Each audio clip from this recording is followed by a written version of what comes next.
Disney and Apple have a history. Steve Jobs was Disney's biggest shareholder with a seat on the board of directors, but a merger would not have been out of the question as much as you might have thought. So let's dig into what if Apple bought Disney. And, let's be honest, it couldn't be worse than Bob Chapek.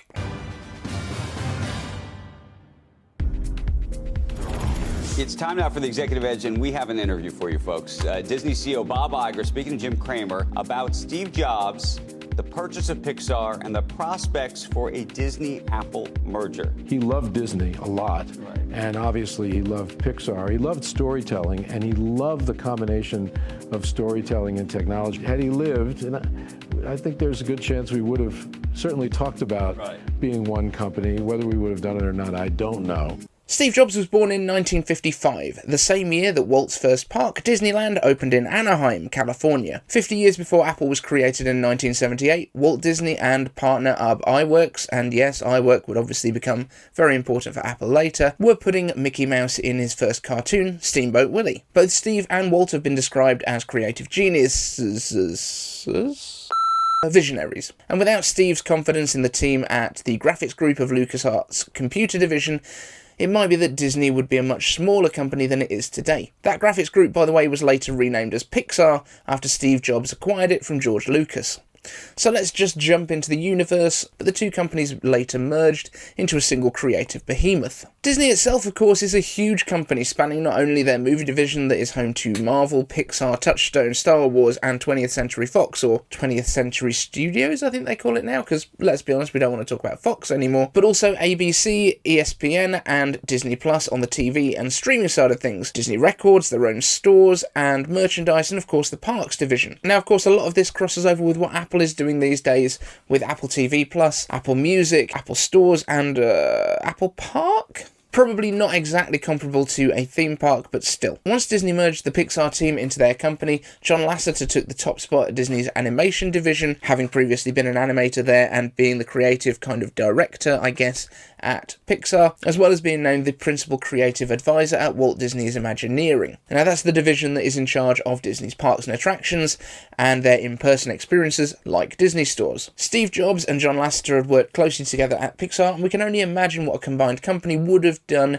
to make use of his experience for their in-person locations, Apple stores. I think it would be maybe a little bit less minimal and a little bit more kind of interactive, a little bit more friendly. Let's be honest, Apple stores are pretty friendly right now. In terms of Disney parks, Apple's influence could cross over to the Disney parks too, specifically areas like Tomorrowland and Discoveryland in the Magic Kingdom parks, which have a way of being out of date really quickly, as well as Epcot's Future World. Bringing Apple's clean retro future aesthetic to some of these areas could work really well, and Apple's tech would be useful throughout the parks. Just as one example, right now Disney's Magic Band is an NFT wristband that allows resort guests to access their rooms, the ability to charge food and drink and merchandise at Disney parks to their room account, and acts as their park entry ticket and fast pass access for the rides.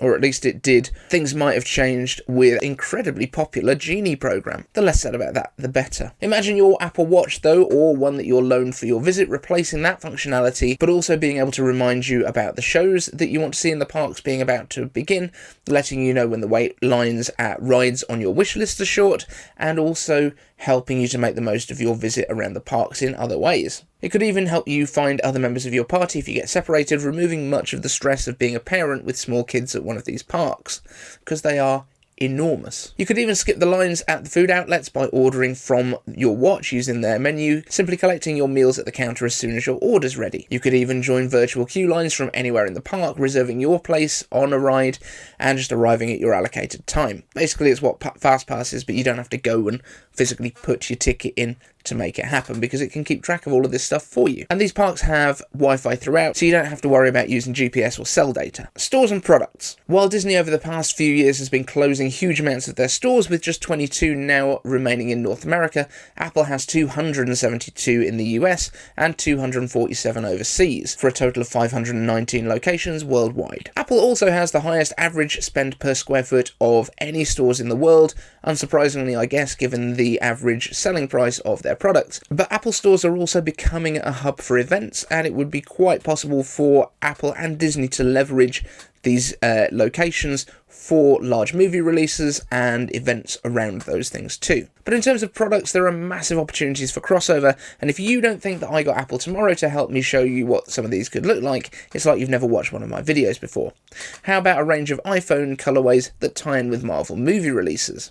Now, we're not talking about garish branding, but colour combinations that evoke characters from the movies and optional wallpapers. So the Iron Man candy red and gold from the first movie, green and purple for the Hulk, red and blue for Captain America, or, let's be honest, Spider-Man. Why didn't I think of that when we were asking him to do the renders? Green and yellow for Loki, black and red for Black Widow.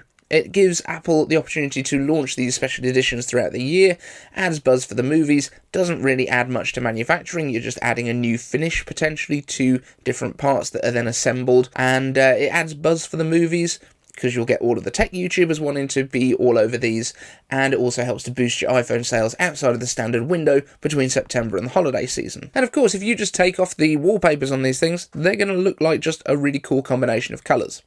I like this idea. I think Apple should do this anyway. Just don't call them Marvel characters if you don't have the license. And branding opportunities don't have to end at Marvel. I'm sure there are some perfect tie-ins for Star Wars and Pixar too, although I've not really watched Star Wars movies in my life from start to finish. For some reason I can't get into them. Don't know why. But Pixar, a kid's Buzz Lightyear edition phone, a Mac Mini.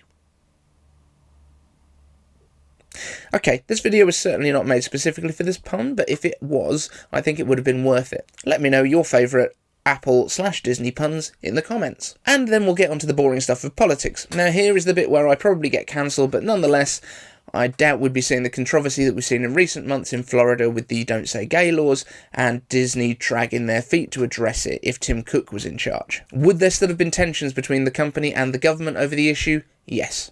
But there would have been far less tension among the employees at the parks, who were really disappointed that Disney hadn't addressed what was happening in the state. Now, Disney employs a lot of LGBTQ+, I run out of letters, but you get the drift, cast members, and I think it's really important that the company supports those employees when things like this happen. And I really don't think we would have had an issue if Tim Cook was at the helm instead of Bob Chapek. Now, I've touched on a number of ways that the two companies could combine here, but do you think it would have been a positive? What else do you think the combination could have brought to the table? Apple leveraging Disney's supply chain maybe to offer more Apple-branded clothing, which I would be 100% down for, and I've created this design over at iCaveDave.com/merch. Get it before someone sues me, and let me know in the comments what else the two companies could have done together. Maybe we'll do a follow-up with some of your ideas. But for now, thank you to all the Patreons that let me do weird videos like this. Let me know as well in the comments if there's any other what-if videos you would like me to do. And we can rip off a bit of Marvel branding at the beginning and then put what definitely isn't a Mickey Mouse head on a t-shirt. Thanks so much for watching, we'll see you in the next one.